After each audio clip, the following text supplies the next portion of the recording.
नमस्कार, जय हिंद फ्रेंड्स। क्या हाल चाल? आई होप आप लोग मस्त होंगे और अपने पढ़ाई में बहुत ज्यादा व्यस्त होंगे। आज हम आ चुके हैं अपने सर्कल चैप्टर का पार्ट 2 लेके। और इस चैनल पे अगर आप पहली बार विजिट कर रहे हैं तो हम आपको बताना चाहते हैं कि ये चल रही है हमारे सारे चैप्टर की, यानी बोर्ड के हिसाब से सारे चैप्टर की सारे इंपॉर्टेंट कॉन्सेप्ट की सीरीज, जो की है एनसीईआरटी बेस्ड, आरडी बेस्ड और आरएस बेस्ड। एक भी कॉन्सेप्ट नहीं छूटेंगे। और जो ये पार्ट 2 कॉन्सेप्ट बताया जा रहा है ये बहुत इंपॉर्टेंट है। और दूसरी बात कि ये कोई आपको यूट्यूब पे कराया भी नहीं होगा इस तरह के कॉन्सेप्ट्स। इसको वो लोगों ने क्वेश्चन की तरह करा दिया होगा या फिर कराया ही ना होगा। तो इस वीडियो को जरूर देखना और अपने उन दोस्तों में शेयर करना जो कि है क्लास 10th में, क्योंकि उनको भी मदद मिल जाए। तो शुरुआत करते हैं टाइम न वेस्ट करते हुए अपना चैप्टर सर्कल का पार्ट 2।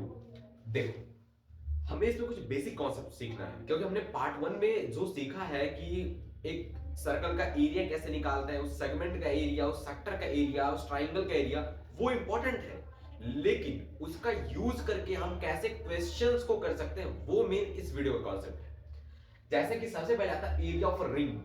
अब आपने तो फॉर्मूला पढ़ लिया है, रट लिया है, लेकिन अप्लाई कैसे कर पाओगे? अप्लाई भी तो जरूरी है ना। तो वो हम एरिया ऑफ रिंग निकाला कैसे जाता है वो देखते हैं। देखो, रिंग मतलब समझते हो कि कुछ रिंग आपकी ऐसे दिखती है, ऐसे कुछ दिखती है आपकी रिंग। तो ये रिंग नहीं है, ये जो साइड में दिख रहा है ये रिंग है। ये अब क्या है? रिंग है। तो अगर हमें इस एरिया का, इस रिंग के एरिया निकालना होगा, इस जो रिंग है इतना चौड़ा, इसका एरिया निकालना होगा, तो वो हम कैसे निकालेंगे? तो क्या आपको यहाँ पे दो सर्कल दिखाई दे रहे हैं? देखो, एक ये छोटा वाला दिखाई दे रहा है और एक आउटर बाहर वाला दिखाई दे रहा है। हमारे पास यहाँ पे दो रिंग दिखाई दे रहे हैं, हमें एक छोटा वाला और एक बड़ा वाला। मान लेते हैं कि जो छोटे वाला का रेडियस दिया है वो आर दिया है, और जो बड़े वाला का रेडियस दिया है वो बड़ा आर दिया है।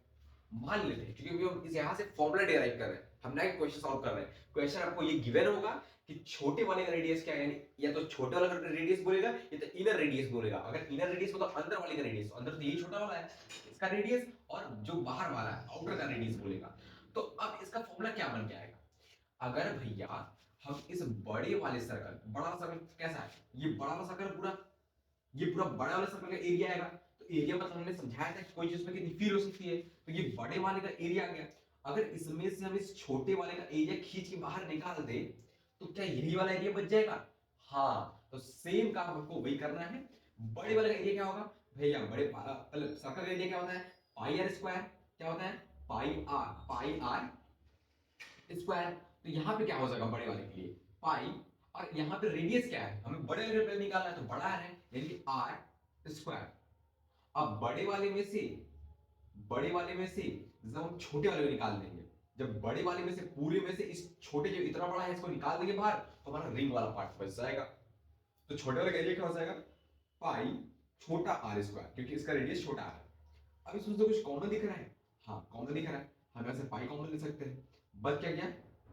बड़ा आर स्क्वायर माइनस छोटा आर स्क्वायर। ये होता है एक एरिया ऑफ रिंग। चाहो तो डायरेक्ट रट लो। यहाँ पे जो बड़ा आर है वो डिनोट कर रहा है बिग सर्कल को या फिर आउटर सर्कल को। यहाँ पे जो छोटा आर है वो डिनोट कर रहा है इनर सर्कल को या फिर स्मॉल सर्कल को।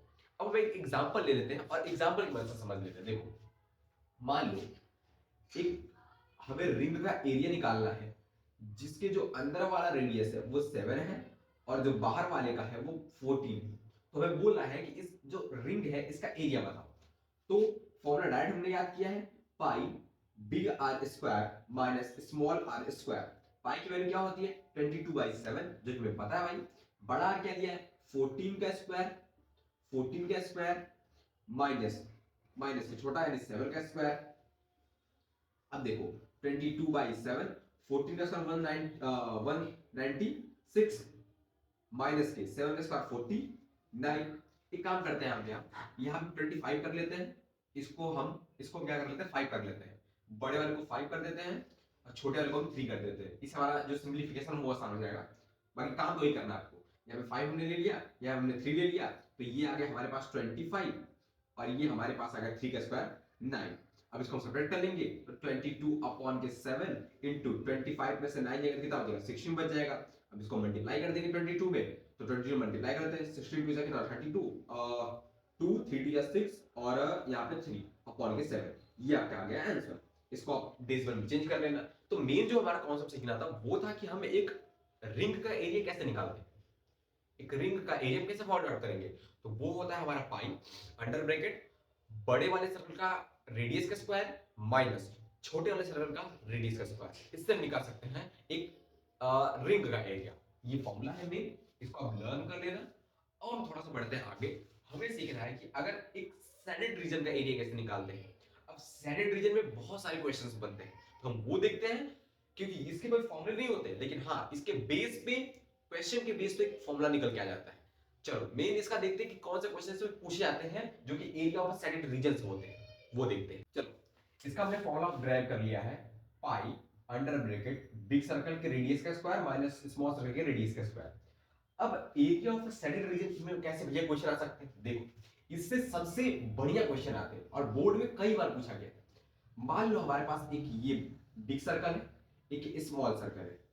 अब क्वेश्चन कैसे बनेगा, मान लो हमारे पास ये एंगल दिया है 60 डिग्री और छोटे वाले का रेडियस दिया है हमारे पास 7 और बड़े वाले का रेडियस दिया हमारे पास 14।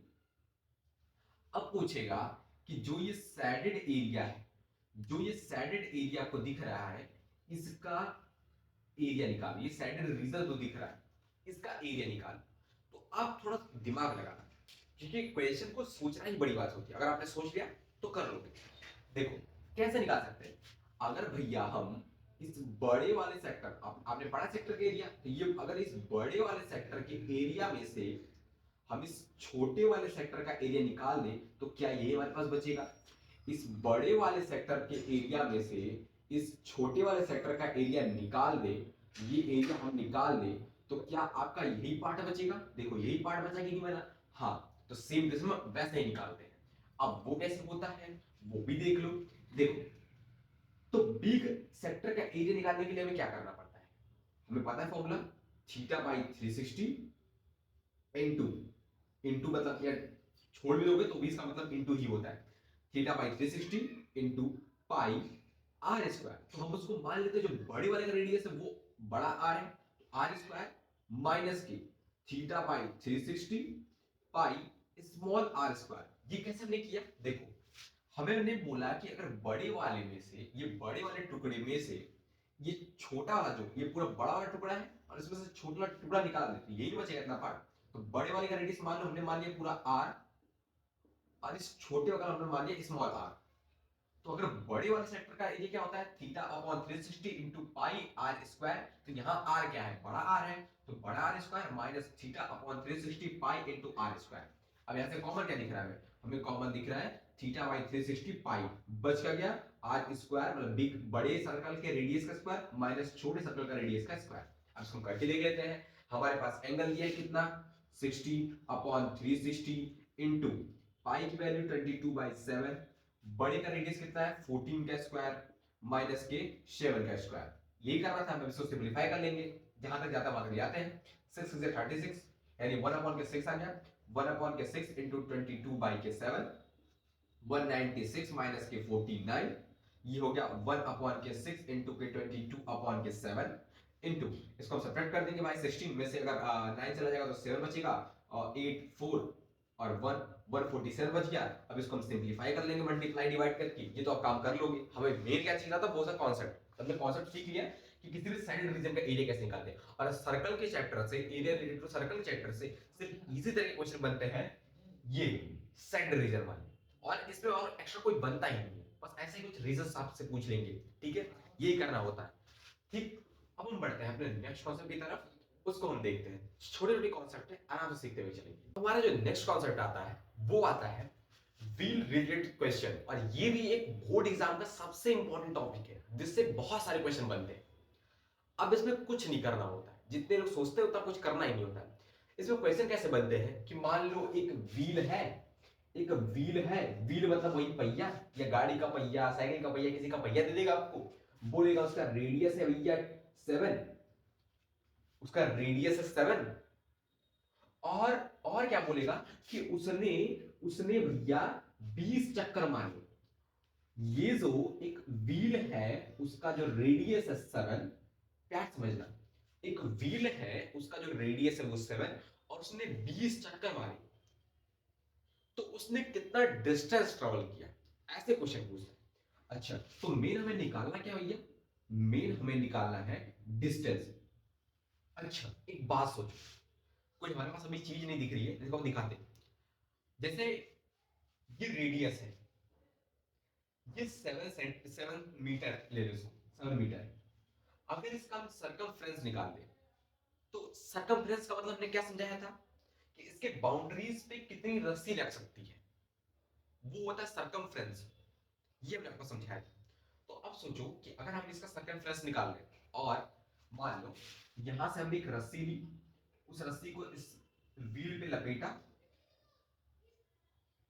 लपेटा और देखा कि वो रस्सी जो आ रही है वो कितनी आ रही है। मान लो हमने उस रस्सी को लपेटा, वो आ गई 20 मीटर, मान लो 20 मीटर आ गई। तो अगर उसको हम खोलेंगे तो भी वो 20 मीटर ही रहेगी, समझना। तो जितना हमने इस पे रस्सी लपेटी है, अगर उसको खोलेंगे तो उसका लेंथ उतना ही रहेगा। और उतना उतना करके अगर हम 20 बार नाप दें, 20 बार क्यों भैया, क्योंकि बोला है 20 चक्कर लगाए हैं, तो 20 चक्कर मतलब 20 बार लपेटना पड़ेगा। और उसको हम खोल देंगे तो वो लेंथ हो जाएगा या डिस्टेंस बन जाएगा। तो वही काम करना है, अगर हमें डिस्टेंस निकालना है तो इसका पहले हमें क्या नापना पड़ेगा, इसका हमें सरकमफ्रेंस नापना पड़ेगा, यही हम बता रहे थे। तो सरकमफ्रेंस क्या हो जाएगा, 2 पाई आर, ये आपको बताया है।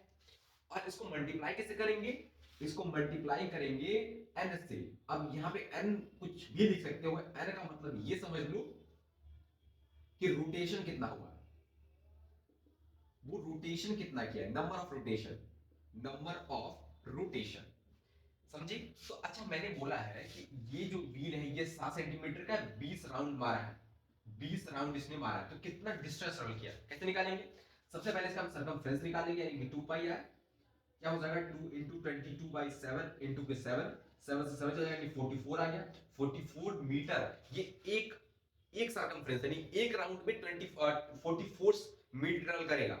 एक राउंड में कितना, 44 मीटर। मान लो ये हमारा पाथ है, तो इतना मान लो 44 मीटर। तो अब बोला 20 बार यानी 44, फिर 44, फिर 44, तो क्या करना पड़ेगा, ये हमारा 44 और इनटू n, n मतलब कि नंबर ऑफ रोटेशन, कितने रोटेट किया है, 20 बार हमने बोला है, यानी हमारा आंसर क्या आ गया, 880 मीटर। यानी वो जो व्हील है अगर वो 20 बार रोटेट करेगा तो 880 मीटर डिस्टेंस ट्रैवल कर लेगा। बहुत इजी क्वेश्चन है, मेन क्या है, कॉन्सेप्ट को जानना। कॉन्सेप्ट समझ गए, सारा क्वेश्चन लगा दूंगी। कभी कभी एग्जाम में ऐसा कुछ होता है कि वो डिस्टेंस ही आपको दे देगा, तो पूछेगा कितनी बार वो रोटेट किया होगा, तो नहीं निकालोगे। मान लो हमने बोल दिया कि हमें पता नहीं कितना राउंड वो मारा है, लेकिन हाँ हमें इतना पता है कि वो 880 मीटर चला है। तो डिस्टेंस हमें दे दिया है, तो डिस्टेंस हम देंगे 880 is equal to n, n मतलब कि नंबर ऑफ रोटेशन, यही हमें निकालना है, इनटू 2 पाई r। तो 2 पाई r की वैल्यू आ गई 44, यहां पे मल्टीप्लाई इधर जाके डिवाइड हो जाएगा, यानी 880 अपॉन के 44 इज इक्वल टू n। इसको हम कट कर देंगे तो आ जाएगा 20, यानी नंबर्स ऑफ रोटेशन कितना है हमारे पास, 20। मतलब कि सिंपल आपको एक इक्वेशन फॉर्म करना था और कुछ नहीं। बढ़ते हैं हम अपने इस वीडियो के लास्ट कॉन्सेप्ट की तरफ, वो भी बहुत ज्यादा इंपॉर्टेंट है और एक छोटा सा कॉन्सेप्ट है, ज्यादा बड़ा नहीं है। चलो, तो ये सब देखने के बाद ये हमारा पार्ट खत्म हो जाएगा। उसके बाद हम एक सेपरेट वीडियो लाने वाले हैं, एक ट्राइंगल का एरिया कैसे फाइंड आउट होता है, एक एरिया रिलेटेड टू सर्कल में, तो वो हम डिस्कस करेंगे। जरूरी नहीं है कि मतलब इस वीडियो के बाद ही वो वीडियो आ जाए, लेकिन हाँ वो वीडियो आएगी। लेकिन हम बीच में कुछ चैप्टर को मिस कर दिया है। ऐसा मिस क्यों किया, क्योंकि मैंने एक दिन आरडी उठा लिया था, तो आरडी में क्या हुआ कि सर्कल चैप्टर पहले ही दे दिया है, लेकिन एनसीईआरटी के हिसाब से सर्कल चैप्टर लास्ट में है, तो जो बीच के छूट गए हैं पहले हम उनको कवर करेंगे। तो हम आज का इस वीडियो का लास्ट कॉन्सेप्ट देखते हैं। चलो छोटा सा कॉन्सेप्ट देखते हैं, जो कि आपको ना कोई टीचर बताएगा ना फिर किसी बुक में लिखा है। इसको मैंने बहुत ही खोज खबर करके निकाला, ऐसा बोलो तो एक्सपेरिमेंट करके निकाला। वो एक्सपेरिमेंट आपके सामने ही करूंगा। वो क्या है, angle area relation of sector. इसका मतलब समझ नहीं आया भैया, थोड़ा समझा दो। देखो, इसका कहने का मतलब ये है कि मान लो एक सर्कल है, एक सर्कल, अगर उस सर्कल के दो सेक्टर का, अगर उस सर्कल के दो सेक्टर का रेडियस सेम है, ध्यान से सुनना, अगर एक सर्कल के दो सेक्टर का रेडियस सेम है, एक सर्कल होगा तो रेडियस रेडियस का सेक्टर सेम ही होगा, रेडियस सेम ही होगा उसका, उस सेक्टर का रेडियस तो सेम ही होगा ना। मान लो ये हमने कह लिया, ये हमारे पास 7 है, तो सारे तो 7 होंगे क्योंकि सारे रेडियस है। तो यही कह रहा हूं मैं कि अगर मान लो किसी एक सर्कल में सेक्टर का जो रेडियस है वो सेम है, या फिर अलग अलग सर्कल हो जाए, मान लो हमारे पास एक ये सर्कल हो गया, एक इसमें 7 कर लिया, और दूसरा सर्कल ले लिया उसका भी 7 हो गया, मान लो हमने एक और सर्कल बना लिया यहाँ पे, इसका भी 7 हो गया, तो भैया डिफरेंस क्या है ये बता दो थोड़ा। तो अब डिफरेंस क्या है वो समझना है, तो पहले हम ये समझ लेते हैं कि एक angle area relation of sector होता क्या। इसका मतलब होता है कि जो एरिया आएगा, एरिया ऑफ फर्स्ट सेक्टर आएगा upon area of second sector आएगा, वो होगा एंगल फर्स्ट और एंगल सेकंड के रेशियो के बराबर। ये एक इंपॉर्टेंट कॉन्सेप्ट है, एमसीक्यूज के तौर पे पूछ सकता है, किसी भी तौर पे पूछ सकता है। तो ये किसका फॉलो होगा जब रेडियस सेम हो दोनों के। मान लो ये हमारे पास एंगल आ गया 30 और ये हमारे पास आ गया 60, तो जब हम इनका क्या फाइंड आउट करेंगे एरिया, तो जो एरिया का प्रोपोर्शन होगा वो उसके एंगल के प्रोपोर्शन के बराबर होगा। अब हम इसको प्रूव भी कर लेते हैं भाई, तो क्या होगा, एरिया क्या होगा इस सर्कल का, थीटा बाई 360 इनटू, तो थीटा क्या हमारे पास है 30 by 360 into pi into radius कितना 7 इनटू 7, फाइंड आउट कर लेंगे। तो यहाँ पे हमारे पास टोटल वैल्यू आ जाएंगी 0 0, यहाँ पे 12 और यहाँ पे हो जाएगा 12, यहाँ पे 6 और यहाँ पे 11, यानी हमारे यहाँ से आ गया 77/6। और इसका हम निकालेंगे, तो इसका निकालने के लिए ये क्या हो जाएगा 16 by 360 into 22 by 7 into 7 into 7, 7 से 7 चला जाएगा, 6 से 36 आ गया, और यहाँ पे 11, यहाँ पे 3 आ गया, यानी 77/3। अब हम रेशियो निकालते हैं। मान लो हमने एरिया इसको फर्स्ट लिया, अगर इसका एरिया फर्स्ट माना है तो एंगल भी इसका फर्स्ट ही लेंगे, ये याद रखना। तो एरिया ने फर्स्ट इसको माना इसको, तो एरिया क्या है 77/6 अपॉन के area of second 77/3 is equal to theta 1 क्या है 30 डिग्री अपॉन ये आ गया 60 डिग्री। अब इसको सॉल्व कर लेंगे, देखो 3 से आएगा 3 2 6 और 70 से 70 जाएगा, यानी इधर आएगा 1/2 इक्वल टू, इसको भी काट देंगे 1/2। तो ये रेशियो क्या होंगे आपस में इक्वल होंगे कब, जब दो सर्कल के रेडियस इक्वल हो। ये था हमारा छोटा सा कॉन्सेप्ट, और इसी तरह हमारे इस चैप्टर के सारे इंपॉर्टेंट कॉन्सेप्ट खत्म होते हैं। मिलेंगे नेक्स्ट पार्ट के साथ, नेक्स्ट चैप्टर के साथ, तब तक के लिए जय हिंद जय भारत। पढ़ाई करते रहो, आगे बढ़ते रहो, जय हिंद।